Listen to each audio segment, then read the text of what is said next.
What up everyone, ZonoBRAH here coming at you with wait, let me close my door. Today we're gonna talk about another topic, another day. We're gonna talk about jungling and what lane you should gank when you play jungle. Let me close my window now. Alright guys, how's it going? I hope you guys are doing amazing. We have a question from Reddit once again, saying what lane should I gank as a jungler? So he's telling about how he's been playing jungle for a month and stuff. And I thought it was a good subject to talk about for you guys who want to learn how to play jungle when you get down with those double buff and you have no idea where to go. I'm not a professional jungler, but I definitely know a lot about it as I'm trying to learn and I search a lot about it. And I have a few tips for you. The first tip I want to give you as a top laner is that you want to focus on who is winning the lane. And wait. Before you go crazy and you're like, dude, you're not even going to help the guy who's dying. Let me tell you. In a solo queue where you don't know anyone else, let's say you tag alone. You're in solo queue, you don't know the other four. If you focus on the mid laner, for example, who is winning the lane already, if you help him get the first turret, if you help him getting another kill, if you help him getting the flash from the opponent, that would make such an impact that the mid laner, because you can trust him and he feels good about him, and he actually is winning, so he's like, his ego is getting fulfilled. You might want to help him so that in return, he's going to help you help the people who have trouble. So put yourself in a situation where you play Listen, you have an Ahri in the mid lane, and you're gonna gank her, right? Ahri is 1-0. Then Ahri is 2-0, 3-0, maybe 3-0-1. You get turret, okay? You focus the LeBlanc in front of you. You kill the LeBlanc again, you get the one turret, and then Ahri has nothing to do. So she's gonna push the wave in the mid lane, and then that's when you ask her to roam with you. This is very crucial, guys. I think a lot of jungle will tell you that focus on people who win, so then you can focus on people who lose. Because once Ahri is 3-0 and she has nothing to worry about in the mid lane because LeBlanc is farming under her tier 2 turret, you move in the bot lane, you can dive, LeBlanc has no time to show up, and therefore you snowball. Because the risk of you ganking a lane that is losing is also a risk that you will be losing your buffs and you will die. Therefore, most of you will tilt.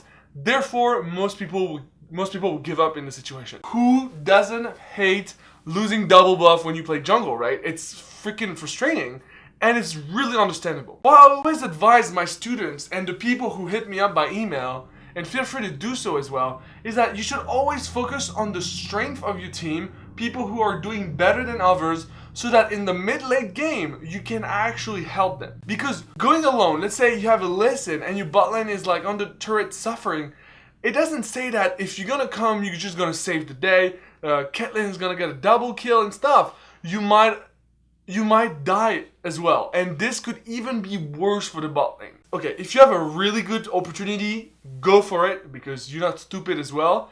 Go for it, but don't try to focus always the lanes that are losing because you could definitely snowball the one who are winning, and this could be important. My next tip is like, try it, see how this goes. If it works, it works. If it doesn't, forget it. When I started to learn how to play jungle, one of my friends who's mastering the European server, he told me, okay, when you want to start playing jungle, focus on 2 lanes. Don't go to the third one. It means that if you want to go to the mid and bot or the top and mid, always choose one other than the mid lane. So you choose the mid lane, which is the center of the map, and then you rotate with the bot lane. Or you do the same with the top lane. And he tells me that this will give you a lot of rhythm, and your ganks will be more effective because you're going to control the river in a very shortened area, and you're going to try to be more impactful in 2 lane, instead of being like, it's not so effective on 3 lanes because, I mean, you're just trying to have impact everywhere, you're just trying to be everywhere at the same time, you get lost and you just don't know what to do. So he was like, try to go mid and top, okay, for this game where you have like a Renekton who's a duelist and he can actually kill the top laner, follow up with a stun. Try to focus on those lanes, by the way, who can actually follow up on a gank. If the laner doesn't have a CC, if your laner doesn't have the cooldown, don't waste your time going there. It will be a waste of time. If you go top and Shen doesn't have the taunt, if Shogas doesn't have the Q, if Irelia doesn't have the E, all that shit, If they don't have a follow-up on their gank that you're providing to them, then don't waste your time. Come back later. Those are really important. But when it comes to what lane you need to gank, those are really about decision making. The role of jungling, as I explained in other videos, is the only role that demands a lot of game knowledge more than in mechanical assets. Like, you need to be so aware of so many things, such as where are wards, where can I come, what is the CC of their flashes, where is the enemy jungle for any counter ganks. All that stuff is gonna be very hard for you. What I would suggest you to do is that you practice. I mean, solo queue, as I said, is a practice mode. Take it, don't think about all the LPs you can lose in the very short term.